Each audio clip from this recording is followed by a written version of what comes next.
Ministre, évidemment. À l'étranger, la fin des évacuations à Alep, des dizaines de bus de civils sont encore partis aujourd'hui alors que les observateurs de l'ONU sont arrivés sur place. C'est la fin de plus de 50 conflits et d'un immense drame humanitaire. Pour la première fois, l'une de nos équipes a pu pénétrer les quartiers est totalement en ruine. Envoyés spéciaux Franck Genozo, Giona Messina. C'est le théâtre d'une des batailles les plus violentes de ce début de siècle. Le centre-ville d'Alep, défiguré par des années de combat. Il y a encore quelques semaines, quiconque s'aventurait par exemple sur cette avenue jouait sa vie à pile ou face. Les tireurs embusqués de part et d'autre avaient fait de ces bâtiments en ruine leur royaume. Désormais, les partisans de Bachar el-Assad s'y pressent nombreux, impatients de découvrir ce qu'il peut bien rester de ce champ de bataille. On ne reçoit plus de roquettes. Alep est redevenu sûr. Une cité reprise au prix fort. De la vieille ville colorée et bruyante, il ne reste que des ruines glaciales. La mosquée des Omeyyades, par exemple, était une des plus célèbres du Proche-Orient. Ses dômes transpercés, ses murs creusés par les mortiers et ses portes perforées de coups de feu racontent ces années de calvaire. On dit en arabe Yahef.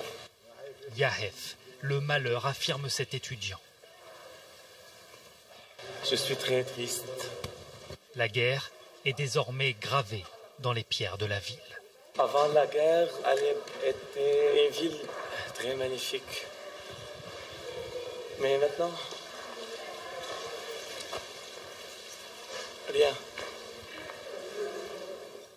Au pied de la citadelle, ce quartier fut pendant des années l'une des lignes de front les plus disputées de la ville. Ici, pas une échoppe, pas une maison, pas un immeuble n'a échappé au déluge de feu dévastateur pendant ces 4 années de guerre. Ni eau, ni électricité, revenir vivre ici est une décision difficile à prendre. C'est pourtant le choix de Bachir Chawa, qui revient avec sa femme, leurs 5 filles et ce qu'il reste de leurs affaires. On est content. On sera quand même mieux chez nous. Ils ont vécu 4 ans dans ce quartier tenu par les rebelles, avant de fuir il y a quelques semaines face à l'avancée de l'armée syrienne. Provisoirement, ils s'installeront dans la maison du grand-père, car celle de Bachir, tout près de là, n'est plus habitable. Attention, ne vous appuyez pas sur ce mur, il est très instable. Une bombe du régime a laissé le bâtiment en ruine. Mais les rebelles ne valent pas mieux, dit-il, ils racketaient sa famille et menaçaient ses filles. Attendez, je vais vous montrer. Regardez, voilà tout ce qu'il me reste.